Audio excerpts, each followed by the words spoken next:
بسم اللہ الرحمن الرحیم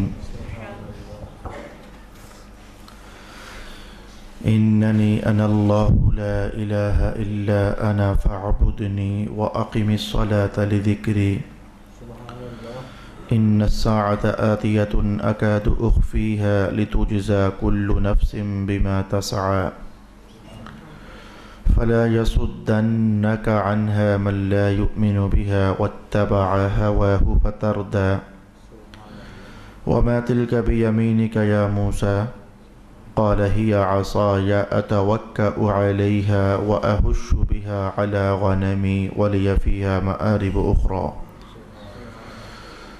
صدق الله مولانا العظيم الصلاة والسلام عليك يا سيدي يا رسول الله الصلاة والسلام عليك يا سيدي يا حبيب الله الصلاة والسلام عليك يا سيدي يا شفيع المذنبين وعلى آلك وأصحابك يا سيدي يا رحمة للعالمين.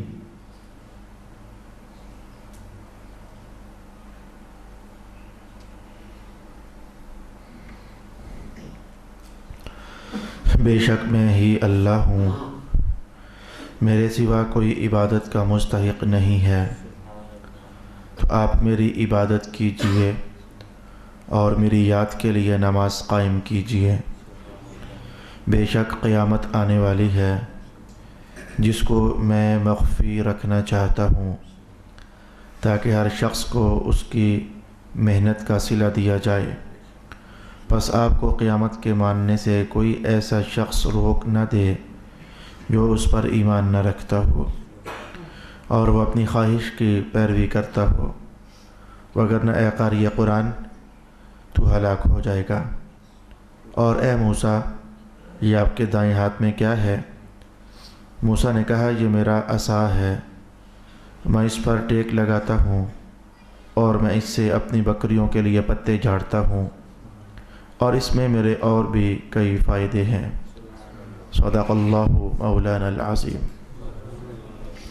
حضرت موسیٰ علیہ السلام سفر میں جب دور آپ نے آگ دیکھی تو وہاں آگ لینے کے ارادے سے تشریف فرما ہوئے، اور درخت کے اندر سے آواز آئی کہ ہم رب ہیں۔ اس موقع پر حضرت موسیٰ علیہ السلام پر پہلی وحی نازل کی گئی۔ اس پہلی وحی کے جو الفاظ تھے آج کی نشست میں میں نے آپ کے لیے وہ تلاوت کیے، ایک بار ذرا سن لیجئے۔ حضرت موسیٰ علیہ السلام پر پہلی وحی کے جو الفاظ نازل کیے گئے وہ الفاظ کیا تھے، ایک نظر سن لیتے ہیں، اس کے بعد پھر ہم آج کی نشست میں کچھ نتائج سیکھنے کی کوشش کریں گے۔ اننی انا اللہ، آواز آئی پہلی وحی کی کہ میں رب ہوں۔ لا الہ الا انا،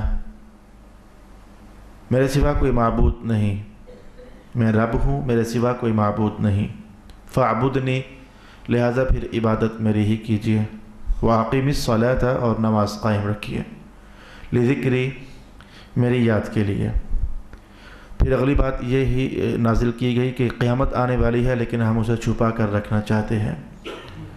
لتجزى كل نفس بما تسعى، تاکہ ہر انسان کو اس کی محنت کا بدلہ دیا جا سکے۔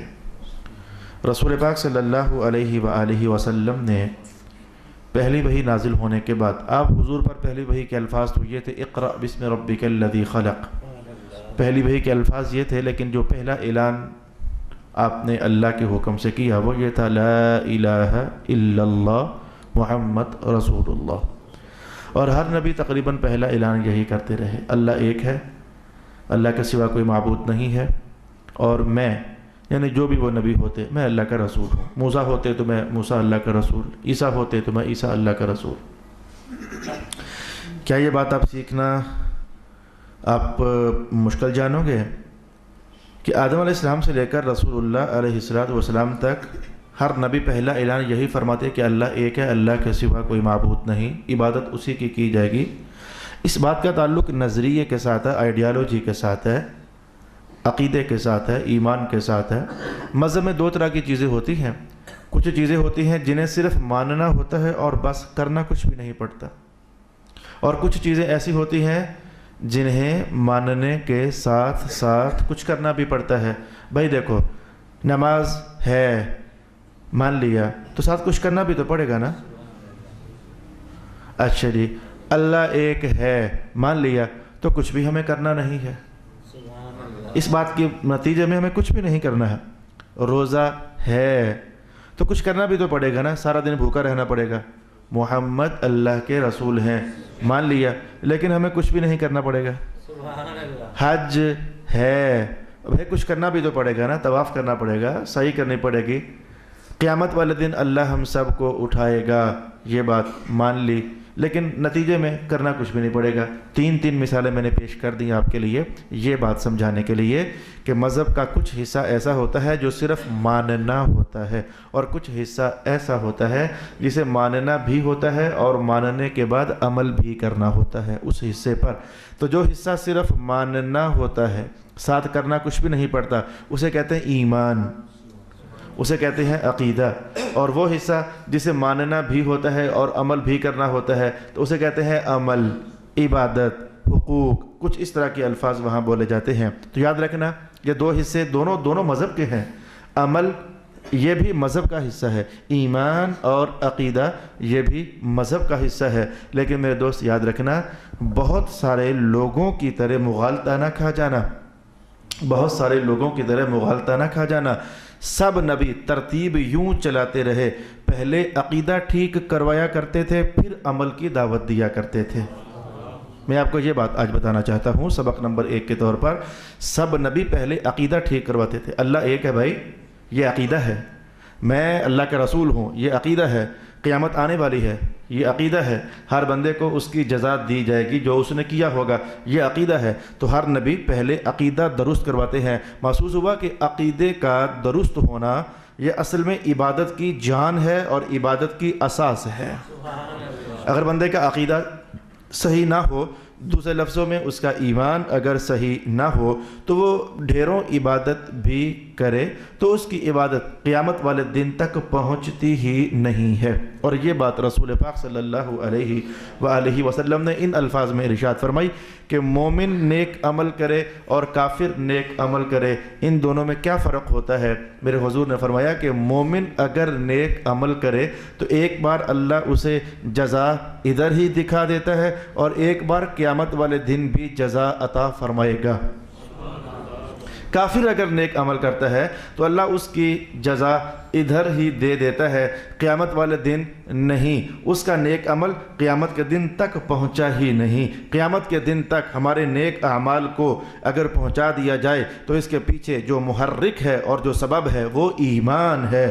ایمان سلامت تو عمل اتنا سلامت کہ قیامت تک بچا رہا اور قیامت تک پہنچ گیا، اور اگر ایمان سلامت نہیں، عقیدہ سلامت نہیں، تو عمل ہوا بس اسی دنیا میں ہوا، ادھر ہی اس کا نتیجہ دے دیا گیا اور قیامت والے دن کوئی شے بھی ہاتھ آنے والی نہیں ہے۔ لہذا اہل سنت، آپ مجھ سے بھی اور اہل سنت کے بہت سارے علماء سے بھی محرابوں میں اور منبر میں یہ آواز سنتے رہتے ہو، اپنا عقیدہ خراب نہ ہونے دینا، بد عقیدہ نہ بن جانا، گمراہ نہ بن جانا۔ اصل میں یہ دعوت علماء کی نہیں ہے، ہم سب کے نبیوں کی یہ دعوت ہے، عقیدے کو سلامت رکھنا۔ خاص کر کے میں کہنا چاہوں گا، میں نے بڑے میٹھے اور سلجھے ہوئے لہجے میں آج آپ کو یہ حقیقت ایک بار پھر سمجھانے کی کوشش کی ہے، بغیر اٹیک کیے، بغیر اپنی زبان کو سخت کیے اور لہجے کی درستگی کے بغیر میں نے یہ حقیقت آپ کے سامنے کھولنا چاہی ہے کہ عقیدہ سب سے پہلے ہوتا ہے اور عمل اس کے بعد۔ عقیدہ ایسے ہے جیسے جڑ ہے اور عمل ایسے ہے جیسے اس پر لگنے والا پھل ہے۔ اگر جڑ ہے تو تنے، شاخیں، پتے، پھول اور پھل بن جاتے ہیں، اور اگر جڑ ہی نہیں ہے تو بغیر جڑ کے کسی شاخ پر میرے دوست کوئی پھل لگا نہیں کرتا۔ چھوٹا سا بیر ہو تو وہ بھی بیر بننے میں جڑ کا محتاج ہوتا ہے، چھوٹا سا فالسا بھی ہو تو وہ بھی فالسا بننے میں اپنی جڑ کا محتاج ہوتا ہے۔ معنی یہ ہے کہ چھوٹے سے چھوٹا عمل یا بڑے سے بڑا عمل قیامت کو جنت کے دروازے پر تمہیں تب کھڑا کرے گا جب تمہارا ایمان اور عقیدہ سلامت ہوگا۔ باقی توحید کے متعلق اللہ پاک کا شکر ہے، مسلمان ہمیشہ سے اللہ کو ایک ہی مانتے رہے اور آج بھی ایک ہی مانتے ہیں۔ اس لیے تو رسول پاک علیہ السلام گارنٹی دے گئے تھے کہ مجھے یہ ڈر نہیں، ایک ڈر ہے اور ایک ڈر نہیں ہے۔ یہ رسول اللہ علیہ السلام نے فرمایا تھا، مجھے ایک ڈر ہے اور ایک ڈر نہیں ہے۔ جو ڈر مجھے ہے وہ یہ ہے کہ میرے جانے کے بعد تم دنیا دار بن جاؤ گے، جاگیردار بن جاؤ گے، یہ ڈر ہے مجھے تمہارے متعلق، لیکن مجھے یہ ڈر نہیں کہ میرے جانے کے بعد تم دوبارہ ایمان چھوڑ کر مشرک بن جاؤ گے، مجھے یہ ڈر ہی نہیں ہے۔ اس لیے کہ رب کائنات نے وعدہ کر دیا ہے فَإِنَّمَا يَسَّرْنَاهُ بِلِسَانِكَ، اے محبوب پاک توحید کا پیغام ہم نے آپ کی زبان پر اتنا آسان کر دیا ہے کہ پہلے نبیوں کے جانے کے بعد قومیں پھر جایا کرتی تھیں، لیکن آپ کو گئے ہوئے دنیا سے صدیاں بھی بیت جائے گی نا، جو میں آپ پلا کر جا رہے ہو اس کا نشہ قیامت تک باقی رہے گا، اور کوئی بھی اس ایمان کے گھیرا کو کھلنے نہیں دے گا۔ تو میں نے ابھی تک آپ کو جو بات سمجھانے کی کوشش کی ہے، توحید کے متعلق اللہ کا شکر ہے کہ نظام بڑا ٹھیک چل رہا ہے۔ رسالت کے متعلق آ کر ہم اہل سنت آپ کو زور دیتے ہیں اور آپ کے احساس میں یہ بات ڈالتے ہیں کہ اللہ کے نبیوں کے ساتھ کبھی بھی بدتمیزانہ لہجہ استعمال نہ کرنا، کوئی غلط لفظ ان کی شان میں جو شان کے خلاف ہو ایسا لفظ استعمال نہ کرنا۔ ایمان سے ہاتھ دھو بیٹھو گے، اسی بات کو ہم کہتے ہیں کہ یہ عقیدہ ہے، ہم کہتے ہیں یہ ایمان ہے، نبیوں کا یہ پیغام ہے، اور جو ہوا دینے والے لوگ ہوتے ہیں وہ اسی عنوان کو یہ کہہ کر کے تو ہوا دے دیتے ہیں، یہ فرقہ واریت ہو رہی ہے، یہ فرقہ پرستی ہو رہی ہے۔ بھائی فرقہ پرستی پتہ نہیں تم کیا سمجھتے ہو، فرقہ پرستی آپ نے کیا اپنے ذہن میں اس کا معنی سمجھا ہوا ہے؟ فرقہ پرستی پتہ نہیں کیا شے ہوگی، میں نہیں جانتا فرقہ پرستی۔ میں تو جانتا ہوں کہ ایمان پرستی کیا ہے، میں تو جانتا ہوں کہ نبی جو سبق دیتے ہیں وہ سبق پرستی کیا ہے، کہ اللہ کی توحید پر ایمان، نبیوں کی نبوت پر خالص ایمان۔ یہاں آ کر میں نے خالص اس لیے کہا کہ کئی لوگ نبیوں کو ماننے کے باوجود ان کے ڈھیروں اوصاف، خصوصیات، فضائل کا انکار کر کے تو اللہ کے دربار میں مجرم بن جاتے ہیں۔ ارشاد گرامی ہوا اننی انا اللہ۔ اے موسیٰ پاک، پیغام بڑا پرانا چلا آ رہا ہے کہ ہم رب ہیں، اور دوسرا پیغام بھی بڑا پرانا چلا آ رہا ہے فاعبدنی، تیسرا پیغام بھی بڑا پرانا چلا آ رہا ہے عبادت ہماری ہی کرنا۔ جیسے اسلام میں عبادت کی مختلف جہتیں ہیں، عبادت کبھی نماز کے رنگ میں ہمیں کرنی ہوتی ہے، عبادت کبھی روزے کے رنگ میں ہمیں کرنی ہوتی ہے، عبادت ہے۔ عبادت کبھی حج کی تصویر میں ہمیں کرنی ہوتی ہے، عبادت کبھی زکوٰۃ کے رنگ میں ہمیں کرنی ہوتی ہے۔ تو پہلی جو امتیں ہوتی تھیں ان کے لیے بھی عبادت کئی رنگوں کی ہوتی تھی۔ ارے بھائی، حضور پاک علیہ السلام کا یہ فرمانا، جملہ محفوظ کرنا ذرا، حضور کا یہ فرمانا کہ کچھ چیزیں ایسی ہیں جو اللہ نے صرف مجھے دی ہیں، پہلے نبیوں کو نہیں دی تھیں۔ ان میں سے آپ نے ایک بات یہ بھی فرمائی کہ پہلی امتیں جب قربانی کرتی تھیں تو ان کا قربانی والا گوشت وہ کھا نہیں سکتے تھے، تو آسمان سے آگ اترتی تھی، اس گوشت کو جلا دیا کرتی تھی۔ باقی حدیث کے الفاظ تو سن لیے، لیکن قربانی تھی تو صحیح نا، عبادت کا ایک رنگ قربانی کی صورت میں تھا تو صحیح نا، تو نماز بھی تھی تو صحیح نا، اللہ کے راستے میں مال صدقہ کرنا یہ تھا تو صحیح نا۔ اچھا، پہلی قوموں میں بھی عبادت کے کئی رنگ تھے، نماز کہہ لیں یا پھر اللہ کے راستے میں مال خرچ کرنا کہہ لیں، یا قربانی مال خرچ کرنا ہی تو ہے، تو جہاد کرنا کہہ لیں، یہ بھی اللہ کی عبادت ہے۔ تو عبادت کئی رنگ کی مسلمانوں کے ہاں بھی ہے، عبادت کئی رنگ کی پہلی امتوں کے ہاں بھی ہوا کرتی تھی۔ آپ کی توجہ اس بات پر لگانا چاہتا ہوں کہ عبادت تو کئی رنگ کی ہے، لیکن ادھر بھی اور ادھر بھی ان سب عبادتوں میں جس کو سب سے اوپر اٹھا کر رکھا گیا وہ نماز ہے۔ سبحان اللہ۔ ان قوموں میں بھی جس عبادت کو سب سے اوپر مقام میں رکھا گیا وہ نماز ہے۔ دیکھیے رب کائنات نے کہا فاعبدنی، موسیٰ ہماری عبادت ہونی چاہیے، ہماری عبادت کیجئے گا، تو آگے وہ گنوائی نہیں ہے کہ فلانی شے بھی اور فلانی شے بھی اور فلانی شے بھی اور فلانی شے بھی، وہ آگے ساری عبادتیں گنوائی نہیں ہے، بلکہ ایک کا نام لیا، عبادت ہماری کرنا یعنی نماز پڑھنا۔ یہ صبح کی نماز جو ہے یہ عجیب الشان عبادت ہے، یہ ہر مذہب میں اسے اٹھا کر رکھا گیا، اور میں کہوں گا کہ یہ اتنی اہم ترین عبادت ہے، میں اگر آپ سے کہوں تو میں غلط نہیں کہوں گا انشاءاللہ۔ جیسے روزانہ روٹی کھاؤ گے تو گزارا چلتا ہے نا، ہم انسان ہیں، روٹی کھانے والے لوگ ہیں، روزانہ جیسے روٹی کھاؤ گے تو گزارا چلتا ہے نا۔ تو ایمان یہ کہتا ہے کہ روح کی غذا جیسی اللہ نے روزانہ نماز بنا دی ہو، بلکہ میں کہوں گا یہ نماز یہ روٹی کھانے سے بھی زیادہ اہم عنوان ہے۔ روٹی تو 2 بار کھاؤ تو گزارا چل جاتا ہے، اللہ پاک نے کہا نماز 2 بار سے گزارا نہیں، 5 بار یہ روح کو غذا دینی پڑے گی، اتنی اہم عبادت ہے یہ 5 بار۔ اور میں پھر کہوں گا، میں یہ میرے دھیان میں بات اتر گئی ہے، غلط نہیں ہے، میں انشاءاللہ کہوں گا غلط نہیں ہے، کھانے میں تو ممکن ہے ایک روٹی ہو ایک سالن ہو بس گزارا چل جائے، لیکن نماز والی عبادت میں رب کائنات نے کہا یہ جو مجموعہ ہے نا، مجموعہ، اس میں فرض بھی ہوگا، اس میں واجب بھی ہوگا، اس میں سنت بھی ہوگا، اس میں نفل بھی ہوگا، اور اس میں درود و سلام بھی ہوگا، اس میں سر کا جھکانا بھی ہوگا۔ گویا یہ باقی سارے میں سلاد نہیں کہتا، ڈر لگتا ہے کہتے ہوئے، لیکن کھانے میں 2 کھانے سالن روٹی پانی ہو جائے تو جسم تر و تازہ ہو جاتا ہے، لیکن اللہ جانتا ہے کہ میرے بندوں کی روح تب تر و تازہ ہوگی جب دن میں 5 مرتبہ نماز بھی کئی رنگ کی ادا کر کے میرے سامنے پیش کریں گے، تو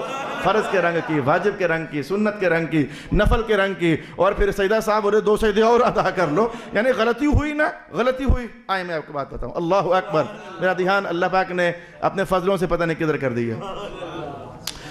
حج میں غلطی ہو گئی، جو حج کر کے آئے ہو تو دم دینا پڑتا ہے، خون، جانور ذبح کر دو، حج میں غلطی ہو جائے تو جانور ذبح کر دو، تو جو کچھ حج ہے، جانور بالکل ایک الگ چیز ہے، بھئی حج میں طواف، سعی، دوڑنا، بھاگنا، جانور ذبح کرنا یہ عنوان ہی الگ ہے۔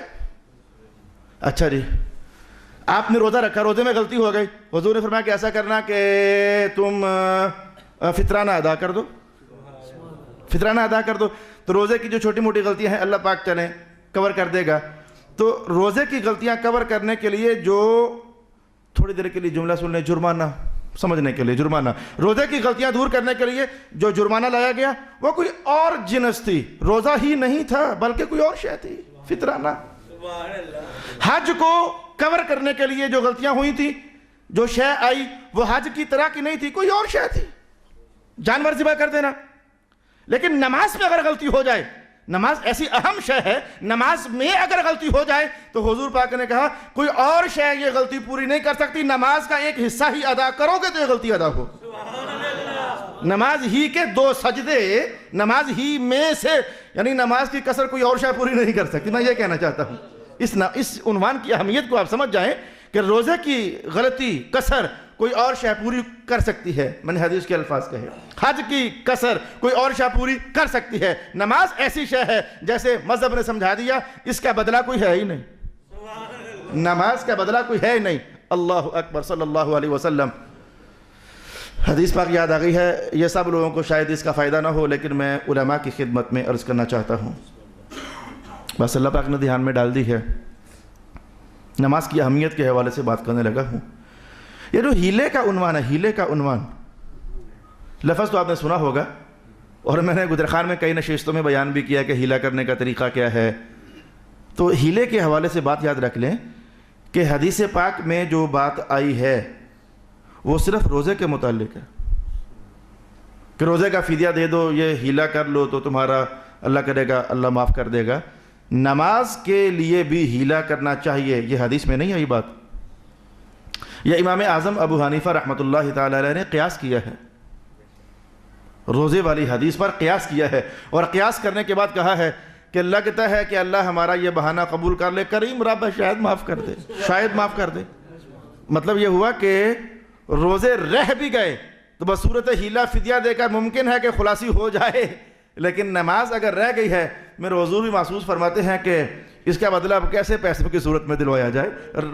روزوں کا ہیلا بیان ہوا، لیکن نماز کا ہیلا قیاس کے ساتھ، اور قیاس کرنے والے مجتہدین نے بھی یہی کہا ہو سکتا ہے اللہ قبول کر لے، ہو سکتا ہے کہ اللہ قبول فرما لے، لہذا اپنی نمازوں کا خیال کرو میرے دوستو، اپنی نمازوں کا خیال کرو۔ یہ 2 سجدے ہی تو ہیں یار، تمہیں کیا معلوم کہ اس نماز کے نتائج میں کیا کیا کیا کیا کچھ ہے۔ اللہ نے مجھے کبھی توفیق دی نا، میں وہ ساری حدیثیں اکٹھی کر کے آپ کو بتانا چاہوں گا۔ جب بندہ فجر کی نماز پڑھ چکتا ہے تو اللہ تعالیٰ کتنے نتیجے اسے عطا فرماتا ہے، جو بکھرے بکھرے ہیں مختلف جگہوں پر، جیسے کہ آج میں نے 2-3-4 باتیں بتائی نا، جو اس سے پہلے میرے خیال میں آئی ہی نہیں، اور یہ کوئی پڑھی بھی نہیں، بس اچانک ہی اللہ کی طرف سے دھیان چلا گیا، تو آج یہ 2-3-4 نتیجے ہم نے سن لیے۔ تو میں اللہ سے توفیق مانگوں گا کہ مجھے کبھی کوئی ایسا فرصت کا لحظہ ملے کہ میں بیٹھوں اور حدیثوں کو اکٹھا کر کے، تو جو ڈھیروں سارے نتیجے، نمازیں 5 ہیں لیکن ان کے نتائج اور فوائد جو بے شمار رنگوں میں رسول پاک علیہ السلام نے ارشاد فرمائے ہیں، وہ ہم سیکھنے کا اہتمام کریں۔ میرا عنوان کہیں آگے پڑا ہوا تھا، میں ذہن میں لاٹھی پر بحث کر رہا تھا، کہ آج میں جا کر کے تو اپنے دوستوں کو لاٹھی پر، حضرت موسیٰ علیہ السلام کی جو لاٹھی تھی عصا، میں اس پر جا کر بحث آج کروں گا 12 13 14 طریقوں سے، لیکن وہ نماز ہی میں کچھ ایسا بڑی خاص عبادت جو ہوئی تو دھیان بھی اللہ نے تھوڑی دیر کے لیے جوڑ دیا. تو میں واقعی مثال تھا، نماز پڑھی ہے موسیٰ علیہ السلام، لیکن ساتھ ہی کہا لذکری، میری یاد کے لیے. یہ لفظ جو بڑھایا ہے اتنا کافی تھا، نماز پڑھی ہے، نماز پڑھیے بس کافی تھا. کہا نہیں، نماز پڑھیے لیکن میری یاد کے لیے. یہ لفظ بڑا ہے کہ مقصد تو ہے نا، نماز پڑھیے میری یاد کے لیے. اس لیے ذکری کو مفسرین کرام نے 7-8 طریقوں سے سمجھنے کا اہتمام کیا ہے. ان میں سے میں آپ کو 2 یا 3 تفسیر کے پہلو اس نشست میں بیان کرنا چاہوں گا. نماز پڑھیے میری یاد کے لیے. آپ کو پتہ ہے بھائی، مجھے بھی پتہ، آج کل تو میرا حال یہ ہے، کچھ اللہ کی طرف سے عنوان ایک ایسا بنا ہوا ہے، نہیں بتاتا آپ کو، پتہ بھی ہوگا آپ کو. عنوان کچھ ایسا اللہ کی طرف سے بنا ہوا ہے کہ وہ خیال میں حضرت عمر جیسے فرمایا کرتے تھے نا کہ میں نماز میں کھڑا ہوتا ہوں نا تو میں جہاد کی صفیں سیدھی کر رہا ہوتا ہوں. یعنی خیال میں وہ جہاد کی صفیں گھوم رہی ہوتی ہیں، چل بھائی تو پیچھے ہوئے، آگے ہوئے، سیدھا ہوئے، تلوار سیدھے کرو، نیزہ سیدھے کرو. تو میں نماز کی حالت میں خیال ادھر چلا جاتا ہے. تو میرا آج کل خیال نماز کی حالت میں پتہ نہیں کبھی اینٹوں کی طرف تو کبھی گارے کی طرف، کچھ ایسا. وہ اللہ پاک نے جامعہ بنانے کی سعادت عطا فرمائی ہے، وہ شروع ہو گیا. کبھی اینٹیں آ رہی ہوتی ہیں نماز میں تو کبھی ریت آ رہی ہوتی ہے. بندے ہیں بھائی، دھیان ادھر ادھر چلا جاتا ہے. اور پھر مجھے یاد آتا ہے میں تو نماز پڑھ رہا ہوں، پھر پلٹا کر لاتا ہوں اسے اور چھوڑ اینٹیں بجریوں کو اور نماز اپنی پڑھنا. تو محسوس ہوا یہ صرف میرا حال نہیں ہے. چلو میں تو ایک عارضی آزمائش میں آ گیا، ختم ہو جائے گی، چند مہینوں میں اللہ کرے گا مدد ہو جائے گی، سمٹ جائے گی یہ آزمائش. لیکن آپ بھی جب نماز پڑھتے ہو تو کبھی ادھر تو کبھی ادھر پڑھ نماز رہے ہو تو کبھی اینٹیں یاد آتی ہیں، کبھی بجری یاد آتی ہے، کبھی ماں یاد آتی ہے، کبھی دکان یاد آتی ہے، کبھی پتہ نہیں کیا کیا یاد آتا ہے. یہ ہے نا، یہ سچی کہانی سب کے ساتھ ہے نا. اب آپ کو جلدی سمجھ آئے گا. رب کائنات نے کہا اقیم الصلاۃ لذکری، نماز پڑھو میری یاد کے لیے. کوئی اور یاد نہ آئے، صرف میں ہی یاد آؤں نا. اقیم الصلاۃ لذکری، جلدی سمجھ آ گیا نا، یہ اللہ کی مدد ہوئی، جلدی سمجھ آ گیا. اقیم الصلاۃ لذکری. چلو میں کہتا ہوں کہ دھیان اگر ادھر ادھر چلا بھی جائے تو خیال آتے ہی فوراً پکڑو اسے، چالو تو ادھر، تو کدھر جا رہا ہے. رب کائنات نے تو یہ کہا ہے اقیم الصلاۃ لذکری.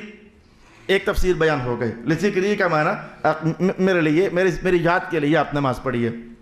اللہ اکبر، کتنا خوبصورت معنی. ایک اور اللہ اکبر. میں علماء کی زبان میں پہلے بول دوں، ذکر مضاف ہے، یا ضمیر مضاف الیہ ہے، اور یہ ذکر مصدر کی جو اضافت ہے یا ضمیر کی طرف، تو یہ یا ضمیر درجہ فاعل میں ہے اور مفعول بھی اس کا معذوف ہے. لذکری ایاکم، یہ ترکیبی انداز میں نے علماء کو سنا دیا. جو پہلی ترکیب تھی جو ابھی تک میں نے بیان کیا تھا، اس میں ذکر مضاف ہے، یا مضاف الیہ ہے، اور جو مضاف الیہ تھا یہ درجہ فاعل میں تھا. اور جو اب ترکیب کا دوسرا پہلو ہے، ذکر مضاف ہے، یا مضاف الیہ ہے، اور یا درجہ فاعل میں ہے، یعنی اللہ جو ہے وہ اس کا فاعل ہے. نہیں نہ سمجھ آئی؟ یہ میں نے کسی اور کو اشارہ کرنے کے بعد اب آپ کو کہنا چاہا. قرآن پاک نے کہا جو ذکر ہوتا ہے نا، ذکر جو اب میری اور آپ کی لینگویج شروع ہو گئی. جو ذکر ہوتا ہے نا، جب یہ ہوتا ہے تو پھر اکیلا نہیں ہوتا. یہ دور سنیے، ذکر جب ہوتا ہے تو پھر اکیلا نہیں ہوتا. جیسے آپ پنجابی لوگ کہتے ہو جب تالی بجتی ہے تو ایک ہاتھ سے نہیں مارو زور، ایک ہاتھ سے تالی بجتی نہیں ہے، بجے گی تبھی جب ادھر سے بھی ہاتھ آئے گا ادھر سے بھی آئے گا تو دونوں ٹکرائیں گے. جیسے تالیاں دونوں طرف سے بجتی ہے نا، تو ذکر جب ہوتا ہے اللہ کا تو ایک طرف سے نہیں ہوتا. یعنی یوں نہیں ہوتا کہ ہم اللہ کو یاد کر رہے ہوں وہ یاد نہ کر رہا ہو، ایسا نہیں ہوتا. اور یہ اس کا خود وعدہ ہے، قرآن میں نازل ہوا ہے. تلاوت کرتا ہوں، فَاذْكُرُونِي أَذْكُرْكُمْ، تم مجھے یاد کرو میں تمہیں یاد رکھوں گا. تو مانا یہ ہوا کہ ذکر جب بھی ہوگا تو ہم جب رب کو یاد کریں گے تو ادھر سے بھی یاد چل رہی ہوگی. یہ اکیلے ذکر ہوتا نہیں ہے. ہم یاد کریں اور وہ یاد نہ کرے، یہ ہو ہی نہیں سکتا ہے کہ ہم یاد کریں اور وہ یاد نہ کرے. یہ ہو ہی نہیں سکتا. بھئی اس نے وعدہ کیا ہے، وہ وعدہ توڑتا نہیں ہے. اس نے وعدہ کیا ہے جب بھی تم یاد کرو گے میں تو پھر کروں گا ہی کروں گا. وعدہ توڑتا نہیں. یہ ہو نہیں سکتا ہم یاد کریں اور وہ یاد نہ کرے. تفسیر کا پہلا پہلو یہ تھا، جلدی سمجھ جاؤ گے، کہ نماز پڑھو میری یاد کے لیے تاکہ تم مجھے یاد رکھو. میں نے ابھی تک آپ کو یہی سمجھایا، تاکہ نماز میں تمہیں میں یاد آؤں، تم صرف مجھے یاد رکھو. تو میں نے کہا ذکر اکیلا ہوتا نہیں ہے. تفسیر کا دوسرا پہلو یہ ہے، نماز پڑھو تاکہ میں تمہیں یاد رکھوں. ذکر جب بھی ہوگا تو ادھر سے بھی ہوگا تو ادھر سے بھی ہوگا. تفسیر کا ایک پہلو یہ ہے، نماز پڑھو تاکہ تم مجھے یاد رکھو. اور دوسرا پہلو یہ ہے نماز پڑھو تاکہ میں تمہیں یاد رکھوں تو نماز پڑھنے والے کو اللہ پھر اپنی رحمت سے فراموش نہیں ہونے دیتا. نماز پڑھنے والے کو اللہ اپنی عطاؤں سے فراموش نہیں ہونے دیتا. یہ تو میں کہوں گا بات پھر نماز پر ہی آ پڑی.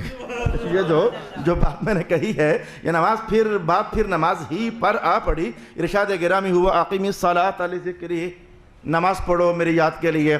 2 تفسیریں ہو گئیں. تیسری تفسیر میں نے ایک بار میں اپنے استاد گرامی کے پاس جب پڑھ رہا تھا تو ڈھیروں مسائل ایسے آتے ہیں کہ لگتا ہے کہ یہ پیش نہیں آئیں گے یا پھر زمانے گزر جائیں گے تو شاید پیش نہ آئیں. تو میں استاد صاحب سے کہتا ہوں استاد محترم یہ مسئلہ کتابوں میں لکھا کیوں ہے؟ یہ تو زمانوں کے بعد جا کر کہیں شاید پیش آئے. تو اللہ ایسا کرنا اللہ کا ایسا ہوتا کہ جس مسئلے پر میں آبجیکشن کرتا نا کہ یہ تو پیش ہی نہیں آنا، وہ اگلے ہی چند دنوں میں کسی نہ کسی بندے کو پیش آیا ہوا ہوتا، وہ آ کر سوال کر لیتا. یعنی مذہب ہمیشہ رائج ہے. یہ دلیل اس بات کی ٹھہری کہ مذہب ہمیشہ رائج ہے، ادھر سے نہیں تو ادھر سے، ادھر سے نہیں تو ادھر سے. تو ان مسائل میں سے ایک مسئلہ آج پھر ہے. حدیث پاک کے الفاظ میں نے پڑھے، دورہ حدیث میں بچوں کو پڑھائے. رسول پاک علیہ السلام فرماتے ہیں کہ جب تم سو کر اٹھو تو جو ہی اٹھو تو نماز پڑھ لو. ایک بات، عنوان یہ نہیں.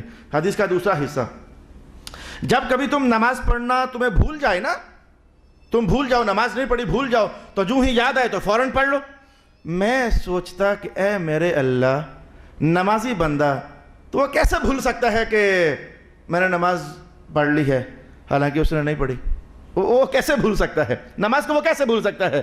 تم میں سے ہر ایک نمازی جو پکے نمازی ہیں انہیں تو میرا ابھی تک گمان یہ ہے کہ انہیں تو بھولتا ہی نہیں ہے. فجر پڑھتے ہیں تو زور یاد رہتی ہے، جو زور پڑھے تو عصر یاد رہتی ہے، عصر پڑھے تو مغرب یاد رہتی ہے، وہ عشاء پڑھے تو شکر ہے آج جان چھوٹی، لیکن ساتھ ہی فجر پھر یاد آنے لگ جاتی ہے.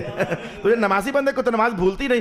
تو میں کہتا کہ اے میرے اللہ، یہ حدیث پاک کے جو الفاظ ہیں کہ جب اگر تم میں سے کوئی بندہ نماز پڑھنا بھول جائے نا تو جو ہی یاد آئے تو پڑھ لے، یہ کیسے ہو سکتا ہے؟ پرسوں میرے ساتھ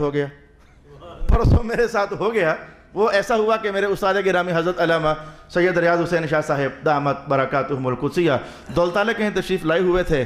تو عصر کی نماز کا وقت تو فرمانے لگے، فون کیا، میں بازار تھا تو فرمانے لگے کہ گھر ہو؟ میں نے کہا جی میں گھر ہوں. تو ایک سنت کی ادائیگی آپ نے کرنی تھی. وہ سنت یہ تھی کہ حضور کبھی کبھی فرمایا کرتے تھے چلو بھائی بکری شکری پکاؤ بھائی ہم آ رہے ہیں. وہ پہلے ہی وہ کہہ دینا کسی کو ہم آ رہے ہیں بھائی، بغیر دعوت کے حضور تشریف لے جاتے، اور یہ حضور کی خاص عطا ہوتی ہے اپنے غلاموں کے نام. تو اس سنت کی ادائیگی کی خاطر کہنے لگے کہ اچھا پھر ہم 10-12 بندے روٹی پکاؤ ہم آ رہے ہیں. میں نے کہا ٹھیک ہے آپ تشریف لائیں تو میں عصر کی نماز تب تک پڑھ لوں. تو وہ بالکل کہیں قریب تھے. میں نے وضو کیا تو ساتھ ہی باہر بیل دیکھا تو استاد صاحب باہر کھڑے ہیں. وہ ایک ہاتھ میرا کنگا ہے، پاؤں میں نے پہنا، جوتا پہنا نہیں ہوا، اسی حالت میں رسیو کیا، بٹھایا.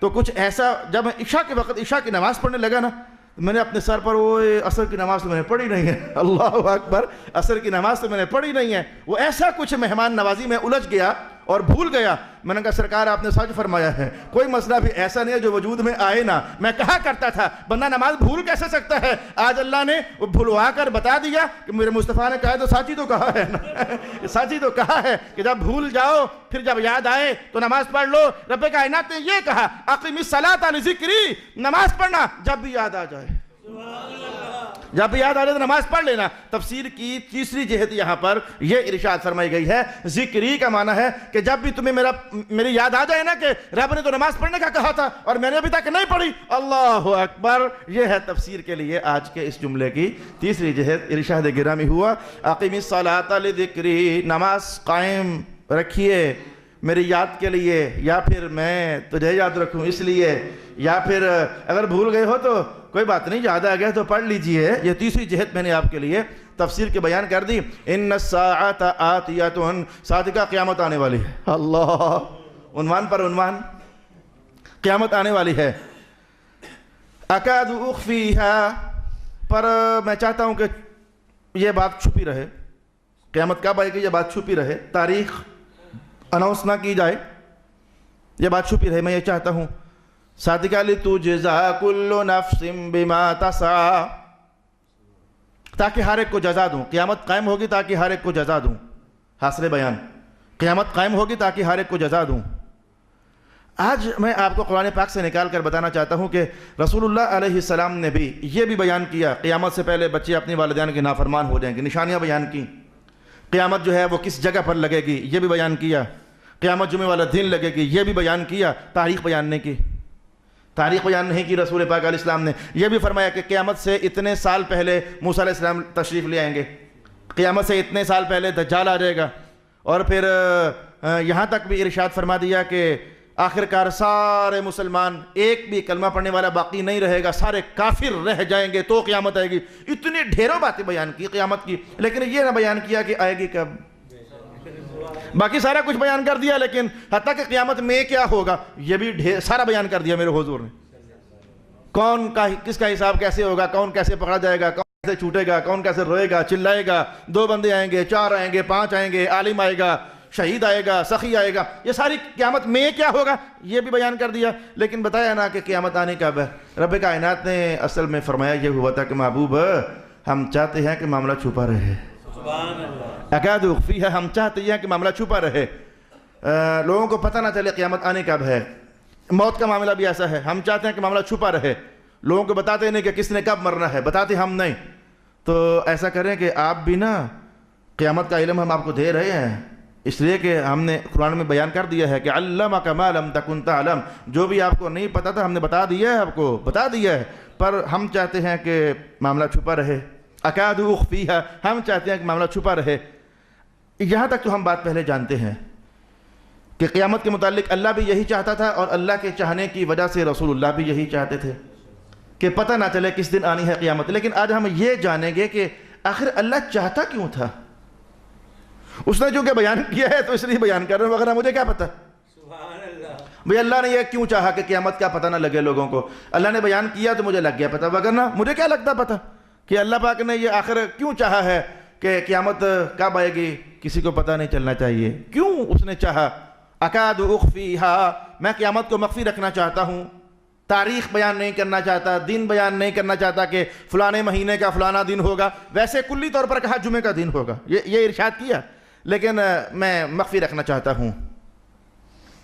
مولا کیوں؟ فرمایا لتجزا، تاکہ ہر ایک کو جزا ملے۔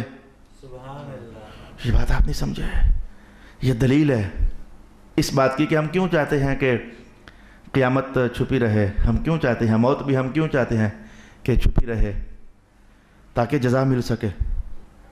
آپ کو بات ابھی نہیں سمجھ آئی؟ آپ کہو گے مولانا اگر قیامت کی تاریخ بیان کر دی جاتی تو اچھے برے کام کی جزا تو تب بھی دی جا سکتی تھی، عقل تھوڑی دیر کے لیے یہ کہہ رہی ہے۔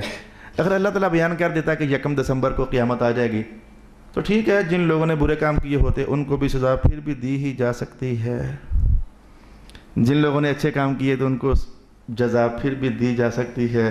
یہ کیا بات ہوئی کہ قیامت کو ہم چھپانا چاہتے ہیں تاکہ تمہیں جزا ہم دیں؟ یہ بات سمجھنے والی ہوئی نا۔ اگر قیامت کا دن بیان کر دیا جائے کہ فلانے دن قیامت آئے گی تو ٹھیک ہے، جس نے اچھا کیا اسے جزا پھر بھی مل سکتی ہے۔ بھائی 31 مارچ کو رزلٹ اعلان کر دیا جائے گا، 31 مارچ متعین کر دیا گیا تو ٹھیک ہے، جس نے اچھے پیپر کیے ہوں گے پاس ہو جائے گا، برے کیے ہوں گے فیل ہو جائے گا۔ سمجھ آئی؟ اگر اللہ بیان کر دیتا کہ قیامت فلانے دن قائم ہوگی تو کوئی، ہم انسان کہتے ہیں کوئی اتنے حرج والی بات نہیں ہونی چاہیے تھی۔ قیامت فلانے دن آئے گی، تیار رہنا، ہم تمہیں سزا بھی دیں گے جزا بھی دیں گے۔ رب کائنات نے کہا نہیں، اگر قیامت بیان کر دی جاتی تو اچھے کاموں کی جزا تو ملتی، برے کاموں کی نہیں۔ یہ قرآن پاک میں لکھا ہوا ہے، اچھے کاموں کی جزا تمہیں مل جاتی، لیکن جنہوں نے دنیا میں چوریاں کی، ڈکیتیاں کی، کسی کی بیٹیوں کو عزت کو تار تار کیا، ظلم کیے، پتہ نہیں کیا کیا کیا، تو پھر ان کو سزا مل نہ سکتی۔ اگر قیامت بیان کر دی جاتی نا تو پھر ان کو سزا مل نہ سکتی۔ حالانکہ ہم چاہتے تھے اچھے کو بھی جزا ملے، برے کو بھی جو اس کی بنتی ہے جزا ملے۔ اگر قیامت کا دن بیان کر دیا جاتا نا تو پھر ان کو جزا نہ ملتی۔ ابھی تک بھی آپ کو سمجھ نہیں آئی؟ دھیان رکھو، بتانے لگا ہوں، کافی دیر سے آپ کو روکا ہوا ہے۔ عنوان ہمارا کیا ہے جو سیکھنا چاہتے ہیں تاکہ ایک بار پھر دہرائی ہو جائے؟ عنوان یہ ہے کہ رب کائنات نے کہا قیامت آئے گی، لیکن ہم نے اس کو چھپا کے رکھا ہوا ہے، دن بیان نہیں کیا کس دن آئے گی۔ مولا کیوں؟ کہا تاکہ تمہیں جزا دے سکیں۔ اب بھائی اگر قیامت کا دن بیان ہو جاتا تو بندہ تو یہ سوچ رہا ہے کہ جزا تو پھر بھی دی جا سکتی ہے. اگر 1 دسمبر کو قیامت آئے گی تو بروں کو جزا مل جائے, اچھوں کو ان کی جنت مل جائے. کہا نہیں نا, ایسے نہیں نا. مولا کیا مطلب ہے, ہمیں سمجھ نہیں آ رہی. میں دیکھو اگر مجھے پتہ چل جائے کہ 1 دسمبر کو قیامت ہے, زندگی بھر گناہ کروں, 30 دسمبر کو توبہ کر لوں. پتہ جو ہے کل وہ پرسوں ٹیلی ویژن میں خبریں لگی ہوئی تھی, تو ایک بیٹے نے اپنی ماں کو اور بہنوں کو قتل کر دیا اور کہتا میں نے توبہ کر لی ہے. اوے اب توبہ کا فائدہ کیا؟ اب تیری توبہ کس کام کی ہوئی؟ اگر لوگوں کو پتہ چل جاتا قیامت موت کب آنے والی ہے تو زندگی بھر نشے اڑاتے, کہتے ابھی بڑا زمانہ پڑا ہوا ہے. اور جس دن اگلے دن موت یا قیامت پھر ہونی ہوتی نا, تو اللہ نے چونکہ وعدہ کیا تھا جب بھی توبہ کرو گے قبول کروں گا. اللہ نے چونکہ وعدہ کیا ہوا تھا جب بھی توبہ کرو گے قبول کروں گا, جب بھی دعا کرو گے قبول کروں گا, اس کا وعدہ تھا نا, اس کا وعدہ تھا.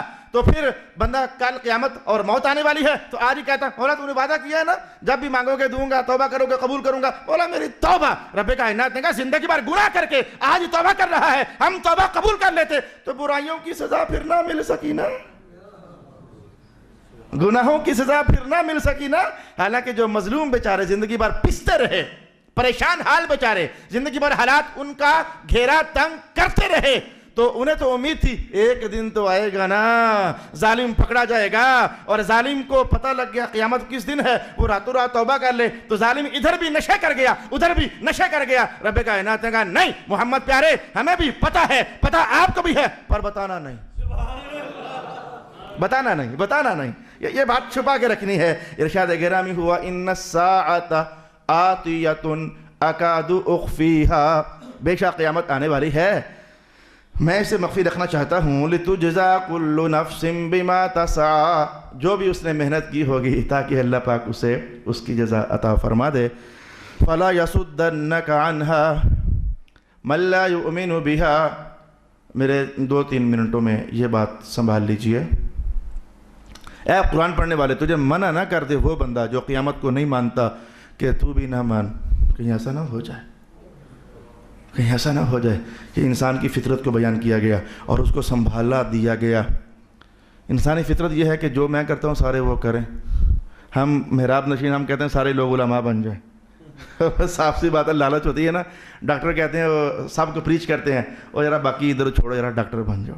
یعنی جو بندہ جو ہوتا ہے نا تو وہ اوروں کو یہ سمجھاتا ہے کہ اور تو یہی کام کر رہے. جنہوں نے گاڑیاں رکھی ہوتی ہیں تو پتر کو 72 یاد کراتے رہتے ہیں. وہ 72 ہے کہ نہیں, LHP 9986, وہ بس ایسا ہی چلتا رہتا ہے ان کا. تو جو بندہ جو انگلینڈ کے نشے کھا چکے تو ان کی کوشش ہوتی ہے کہ پتر انگلینڈ ہی چلا جائے. تو بندہ جس فیلڈ کا ہوتا ہے نا تو وہ آ کے ٹرانسفر کرنا چاہتا ہے کہ ہماری نسلوں کے اندر یا ہمارے چاہنے والوں کے اندر برائی کو اور اچھے, یہ جو نشہ پینے والے ہوتے ہیں آپ کو پتہ نہیں ہے کہ وہ ہر دوسرے پر کوشش کرتے ہیں کہ تو بھی پی پوڑی ایک, پتہ ہے نا. یہ وہ تبھی تو ایک سے دوسرا نشے بنتا ہے, دوسرے سے تیسرا بنتا ہے. وہ چور ہوتے ہیں وہ بھی اپنا فن وہ ٹرانسفر کرتے ہیں. یہ انسانی فطرت ہے. آپ کو یہ بات اب سمجھ آ جانی چاہیے. رسول اللہ علیہ السلام متقیوں کے سردار تھے تو چاہتے تھے سارے متقی بن جائیں. شیطان بدوں کا سردار ہے تو وہ چاہتا ہے سارے بد بن جائیں. تو یہ آپ کو سمجھ آئی, اب یا قرآنی انداز میں جلدی سمجھ آ گئی نا. بندہ جو ہوتا ہے تو وہ چاہتا ہے کہ باقی سارے وہ جائیں. سنی جو ہیں ہم سارے چاہتے ہیں کہ سارا جان سنی ہو جائے. دیوبندی کہتے ہیں سارے جان دیوبندی ہو جائے. شیعہ کہتے ہیں نہیں سارے شیعہ ہی ہو جائیں. یہ جو بندہ جو ہوتا ہے, یہ تو کوئی میں نے اپنے آپ سے شروع کیا نا. بندہ جو ہوتا ہے نا تو وہ چاہتا ہے کہ یار اب سمجھیں. مولا کائنات نے کہا جو عقیدہ ہے نا, عقیدہ قیامت آنے والی ہے, یہ قیامت آنے والی عقیدہ ہے. تو اگر جو بندہ اس عقیدے کو نہ مانتا ہو تو وہ تمہیں گمراہ کرنا چاہے اور تمہیں کہے کہ قیامت نہیں آنی, تو رب تعالیٰ نے سمجھایا کہ برا عقیدہ نہیں ماننا. اللہ پاک نے یہ سمجھا کہ برا عقیدہ نہیں ماننا. جو عقیدہ غلط ہوتا ہے نا اسے تم نے نہیں ماننا. سمجھایا اصل میں یہ ہے لا یصدنک عنہا, روک نہ دے کہیں تمہیں قیامت پر ایمان لانے سے. کون؟ من, وہ بندہ لا یؤمن بہا, جو ایمان نہیں لاتا, جو خود بد عقیدہ ہے. اگر وہ اپنی بد عقیدگی کا پرچار تم تک کرنا چاہے تو اس کی بد عقیدگی کو قبول نہ کرنا. اگر تمہیں خوش عقیدہ اچھا عقیدہ تمہیں کوئی بتائے وہ لے لینا. محمد تمہیں اچھا عقیدہ بتاتے ہیں, اللہ ایک, یہ اچھا عقیدہ ہے, لے لو, سارے لے لو. محمد اللہ کے رسول, یہ اچھا عقیدہ ہے, سارے لے لو. قیامت کو شفاعت چلے گی, یہ اچھا عقیدہ ہے, سارے لے لو. قیامت نہیں آنی، یہ برا عقیدہ ہے، یہ نہ ماننا۔ سبحان اللہ۔ قبر کے اندر عذاب نہیں ہونا، یہ برا عقیدہ ہے۔ جب نبی کہہ رہے ہیں ہونا، پھر تو کون ہوتا کہنے والا کہ نہیں ہونا؟ یہ برا عقیدہ ہے، نہیں لینا۔ ارے بھائی میں نے آپ کو لگے ہاں تو جلدی سے یہ سمجھایا، اچھا عقیدہ قابل اختیار ہوتا ہے اور برا عقیدہ فوراً پھینک دیے جانے کے لائق ہوتا ہے۔ برا عقیدہ فوراً پھینک دیے جانے کے لائق ہوتا ہے۔ برا عقیدہ وہ ہوتا ہے جو قرآن کے خلاف ہو، صحابہ کے عقائد کے خلاف ہو، رسول اللہ کی بیانات کے خلاف ہو، وہ عقیدہ برا۔ بھائی قبر میں عذاب ہوگا، یہ حضور کا بیان ہے، کوئی کہے نہیں ہوگا، یہ عقیدہ خراب ہو گیا، وہ غلط کہتا ہے۔ نبی کی زبان سچ بولتی ہے، قیامت آنے والی ہے، یہ صحیح عقیدہ ہے، کوئی کہے نہیں آنے والی، یہ غلط عقیدہ ہے۔ ہیں دہری ایسے ہی کہتے ہیں، کوئی اٹھنا شٹنا، مکہ والے یہی تو کہتے تھے، مَن یحیی العظام وہی رمیم، ان بوسیدہ ہڈیوں کو کون دوبارہ زندہ کرے گا؟ انکار کرنے والے تھے۔ فَلَا يَصُدَّنَّكَ عَنْهَا مَن لَا يُؤْمِنُ بِهَا وَاتَّبَعَ هَوَاهُ فَتَرْضَىٰ۔ سبحان اللہ۔ عنوان ختم، سبق ختم۔ آپ کو اگلے سبق کے بارے میں ٹچ کروں، ایسا عنوان جو چھوڑا نہیں جا سکتا، ایسا عنوان جو چھوڑا نہیں جا سکتا۔ پتہ عنوان کیا ہے؟ سبق ہمارا ختم ہو گیا، اگلا عنوان لے جاؤ، صرف بتاؤں گا اگلی نشست میں۔ بات ہو رہی تھی اللہ کی، ہم رب ہیں، عبادت ہماری، نماز پڑھنا، سجدہ کرنا، یہ سارا کچھ ہمارے ساتھ کرنا۔ موسیٰ پاک قیامت آئے گی، بہت بڑا عنوان، قیامت آئے گی، سب بندے اکٹھے ہو جائیں گے، تو اچانک اتنے بڑے بڑے عنوان چھوڑ کر کے تو ایک دم سے کہا، یہ ہاتھ میں کیا پکڑا ہوا ہے؟ لاٹھی؟ یہ کیا ہے؟ یہ کیا بات ہوئی؟ وہ یہ کیا ترتیب ہوئی یار؟ اللہ بڑا سارا عنوان، ساتھ ہی یہ لاٹھی کیا پکڑی ہوئی ہے؟ یہ کیا بات ہوئی؟ اتنا بڑا عنوان اور لاٹھی پر آ گیا۔ کوئی بات ہے نا، ربط ہے نا۔ الیکشنوں کی باتیں ہو رہی ہیں، بڑا آج کل پاکستان کا بڑا سارا الیکشن ہو رہے ہیں، ہر سیاستدان ہیٹ اپ ہوا ہے، متحرک ہوا ہے، تو اچانک کوئی درمیان میں کہ گولا کتنے کا ہے، وہ برف کا بنا ہوا گولا کتنے کا ہے، وہ مر جانے ہیں۔ بات الیکشنوں کی ہو رہی ہے تو گولا درمیان میں کہاں چھیڑ لایا ہے؟ تو بڑے عنوان کے بعد اچانک مختصر عنوان ایک دم سے حیرت ڈالتا ہے۔ انشاءاللہ اگلی بار دیکھیں گے کہ یہ کیا ہوئی، کہ آپ کے ہاتھ میں کیا ہے۔ اچھا یہ بات پتہ بھی ہے کہ لاٹھی ہے، پھر پوچھا یہ کیا ہے؟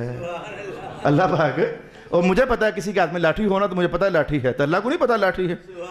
پتہ بھی ہے لاٹھی ہے، لیکن یہ کیا ہے؟ کہا مولا لاٹھی ہے۔ یہ کیا ماجرا ہوا، یہ بڑا دلچسپ عنوان ہوا، لہذا دھیان رکھنا، ناغہ نہ کرنا۔ بسم اللہ الرحمن الرحیم۔ اللہ